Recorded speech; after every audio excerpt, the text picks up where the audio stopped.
Hey babes, my name is Kellyanne and welcome to the fifth and final tips and tricks episode of the Why Self-Care is Stupid series. I think that's like 8 names that I've given this series. In this one, we're going to talk about discovery, scheduling, and showing up as my 3 biggest and best tips for how you can self-care without sacrifice.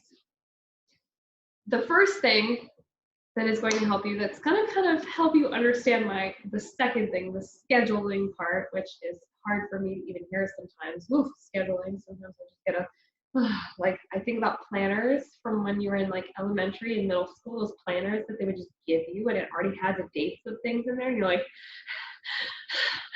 I feel this whole thing out. That's sometimes how it makes me feel. But the reason that I know this of myself is because I have discovered myself. My first tip and trick is spend time in self-discovery.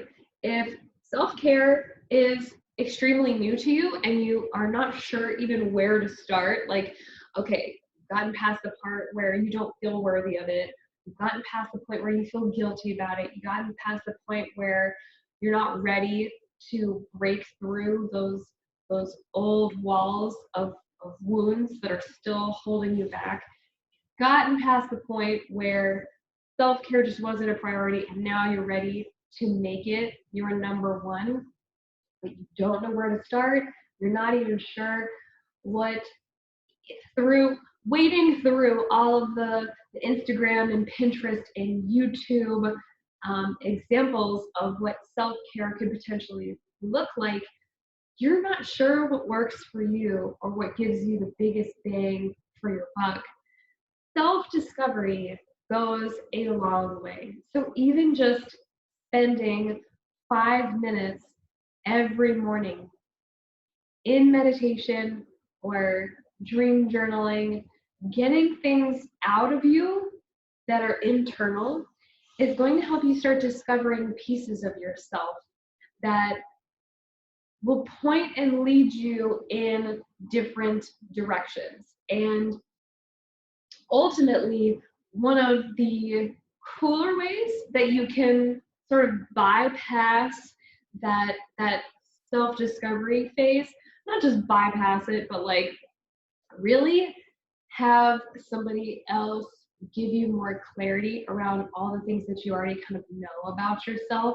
Like if you're doing a whole bunch of meditation and you're doing a whole bunch of journaling, you're going to be the one who is processing and editing it as you go and realizing things about yourself. Whereas with this, what is it called? Not detour. I just said it. Anyway, you know what I'm talking about. Shortcut. Thank you. I was like, S word. With this shortcut, you can get there in a much more revealing sort of way. However, I do still recommend the 5 minutes a day. The shortcut is through astrology, through card readings, through anything that is going to give you, I wouldn't say even like Myers-Briggs personality test, although that's a pretty good one. I would say astrology is probably your best key to understanding more about yourself so that you can start to learn how to take care of that self. So 2 examples. One thing that I learned about myself is as a Leo rising, the rising sign is the one that other people see. So other people see my inner performer, my inner entertainer, and they also have seen how my name has changed a lot over the years. Like my self-expression has always been through my hair and through my clothing styles as well, but primarily Leo energy is stored up in the hair and in like the framing the face space, if you know what I mean. The mane. And I didn't really realize that about myself until I started to learn more about the qualities of being a Leo. I didn't learn about myself that I needed to feel, I needed some structure in order to feel emotionally stable until I learned that I'm a Virgo moon. The moon when I was born was in the Virgo house. And what that means is that my unconscious and my emotional state is ruled by a desire to keep things in their place.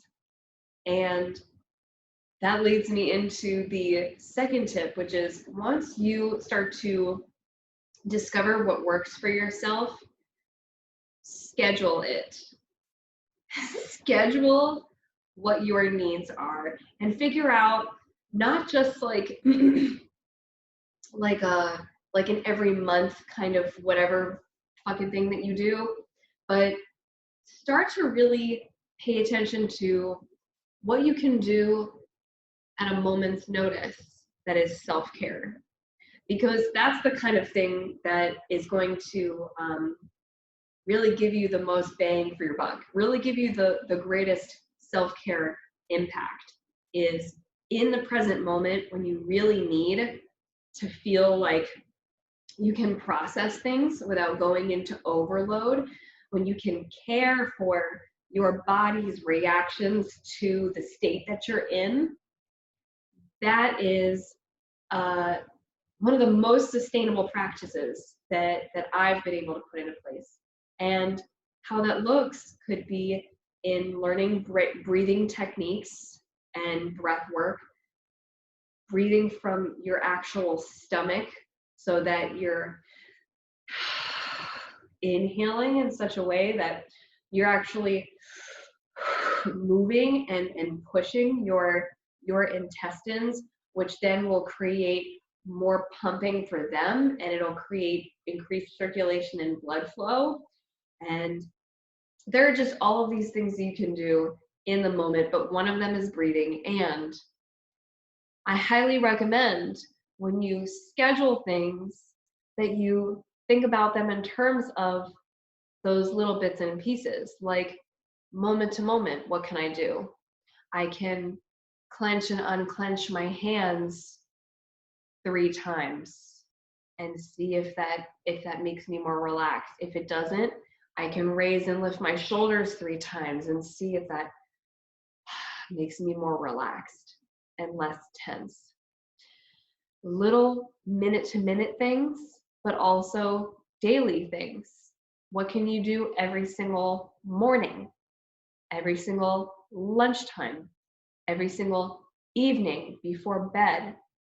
Daily rituals that you can schedule that will not take up any more of your time. Even if it's just looking at yourself in the mirror while you're brushing your teeth and saying affirmations, or putting on an affirmations playlist. Like I use Spotify all the time I just write in affirmations, and there's positive affirmations, gratitude affirmations, healing affirmations, all of these things.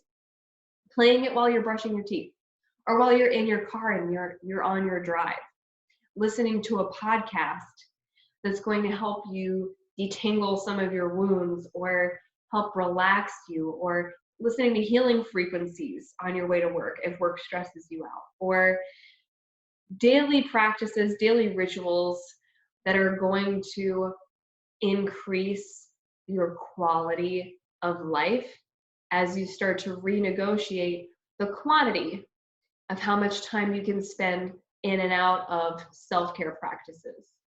Weekly things like soaking your feet in the tub with a glass of wine, or going to visit somebody, or making sure that you go to the park and you spend a full day in nature every single week.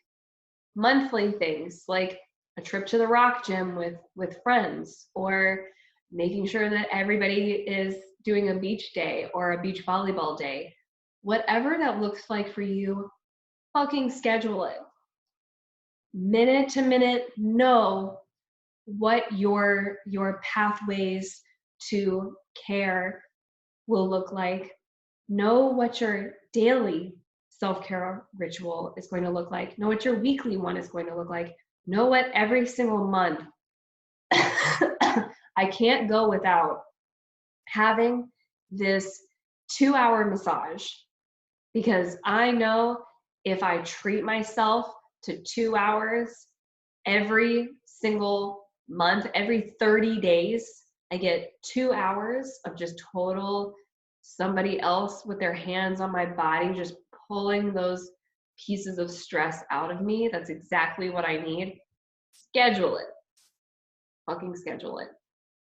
And when you've already discovered what's best for you and which kind of self-care routines and practices most align with who you really are and what you really need out of life, then you're able to schedule things that feel more exciting and feel like you need to show up for them.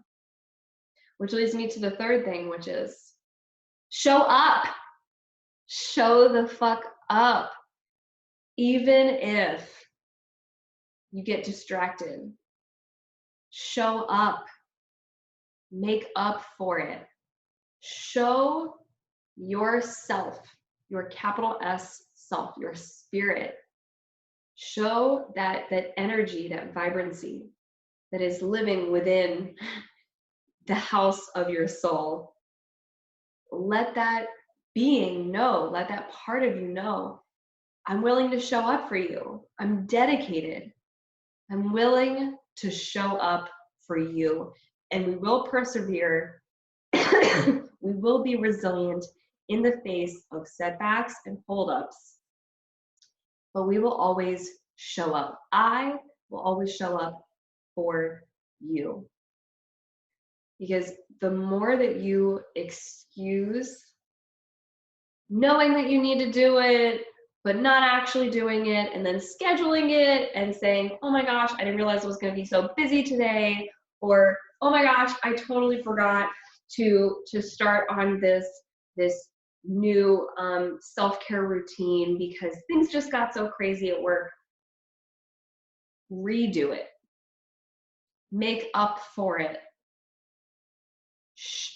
Treat that inner self like a child, like a little child that you keep telling, we're gonna go to Disney, we're gonna go to Disney, we're gonna go to Disney, we're gonna go play at the park, we're gonna play at the park, we're gonna play at the park, we're gonna go swim at the pool, we're gonna go swim at the pool, we're gonna cook waffles together, we're gonna cook waffles together, we're gonna cook waffles together, we're gonna go get a dog, we're gonna go get a dog, we're gonna get a puppy, we're gonna get a puppy.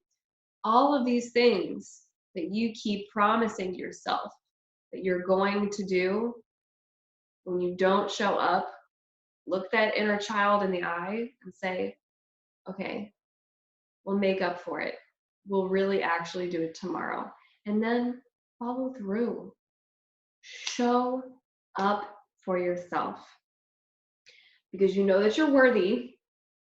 You know that you don't need to hold on to suffering, which is what you are doing when you make excuses to not show up for your self-care. And you have the confidence to look yourself in the eye and say, I deserve this. I am worth showing up for. I need to build this trust with myself that I can show up in this way, because it's going to remind me in other areas of my life just how persistent I am when I do decide to show up, to show the fuck up. So make sure that you are giving yourself that space, and you are giving yourself not excuses, but real solid reasons, and really solid, easy reasons, because they're on the schedule, because they're overlapping with something that you already do, so it's not taking away time. Remember that you and your spirit and your vibration that you're meeting other people with, that you're meeting yourself with, is so valuable. That's why you were put in charge. Because you can do it. Because you are fully capable of doing this. I have faith in you. The universe puts you in charge of you and your mission and taking care of yourself as you pursue your purpose and your mission, because the universe knows that you can do it too. Everybody believes in you. You just have to believe in yourself. And that's when you actually show up. I hope these tips and tricks have given you exactly what you need to start really caring for yourself without feeling like it's a sacrifice and without playing into all of the bullshit byproducts of the self-care trend. Just because it's trendy doesn't mean that it doesn't have merit. And I think if you've been watching this whole series, then you know just how fucking important it is. So take care of yourself. Take a deep breath with me.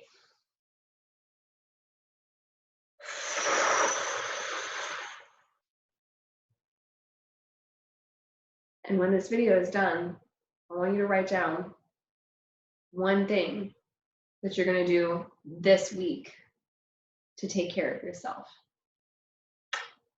I love you. You're deserving of all the love you desire. Have a beautiful, wonderful rest of your day.